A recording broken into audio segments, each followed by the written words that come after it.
Tell your story about the little boy who was trying to read the word seaweed. Oh, yeah. I was in a classroom in New York, and a kindergarten teacher, was working with a guided reading group. And this young boy, he came up to the word seaweed, and he read it correctly. You had been working with that group for a while, though, on who's doing the work thinking, right? Right, with the teacher. I've been working with the teacher on who's doing the work thinking, and she was practicing really hard not to confirm when he had gotten something right. And so he got to the word seaweed, and he got it right, and he looked to the teacher. Right, So, right. Did I do it? Did I do it? Is that right? And they had like this little staring contest where he was waiting for her to tell him that it was right, and she was waiting for him to check to see if he had gotten it. Right. And it was a bit of a standoff, and he just sat there, and she said, "Well, try something. Do you know? Do you know?" And he just looked at her. And then finally, the principal, who was also there watching, leaned over and said, "It's okay. Turn the page." And he wouldn't turn the page until his teacher told him, "You have it right." We've kind of built this, or we've developed in kids this learned helplessness, which really is kind of what prompted us to write Who's Doing the Work, because we kept finding ourselves in these situations, as the one you're describing, Yeah.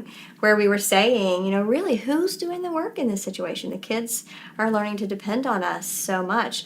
I had a similar situation that was kind of early in the thinking behind Who's Doing the Work, where I was working with, I was in Ohio, and I was spending the day doing demonstration lessons in classrooms, and the literacy coach in the school who was hostessing me that day pulled me aside and said, we have this group of, I can't remember, 3 or 4 little boys who had been identified in kindergarten as really struggling and had been having an extra dose of guided reading every day ever since kindergarten, and we're now in 3rd grade, and they were still the ones who were having trouble. And she was like, "Why? What do we need to do?" And so I said, let me teach a guided reading lesson with them, because I'll have better insight into what might be going on if I can work with them a little bit. And so we sat down at the guided reading table, and rather than like a conventional introduction to the book, which is kind of building all this background knowledge, I said, we've got this new book here. What do you think we should do to get started reading it? And they just, like as you were describing, they just stared at me like, I don't know.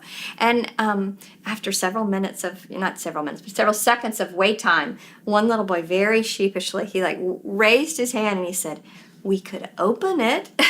So basically, it came about because we were just noticing these patterns of learned helplessness, and we said, what are we going to do about it? And we found ourselves thinking about the gradual release of responsibility over the course of read aloud, shared reading, guided reading, and independent reading, and thinking, as opposed to trying to do it all in a single lesson, giving kids lots of time to practice the things through each of these instructional contexts with varying amounts of support. Mm-hmm.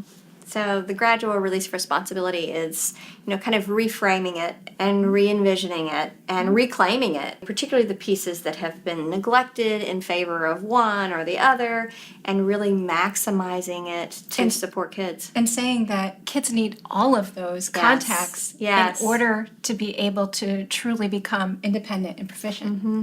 So, and really the phrase, "who's doing the work," really communicated so much when we were working with teachers that it just instantly communicated this message of we want the kids to have agency and to have the opportunity. Really, we were taking opportunities away from kids by jumping in too fast or directing too much. Yep.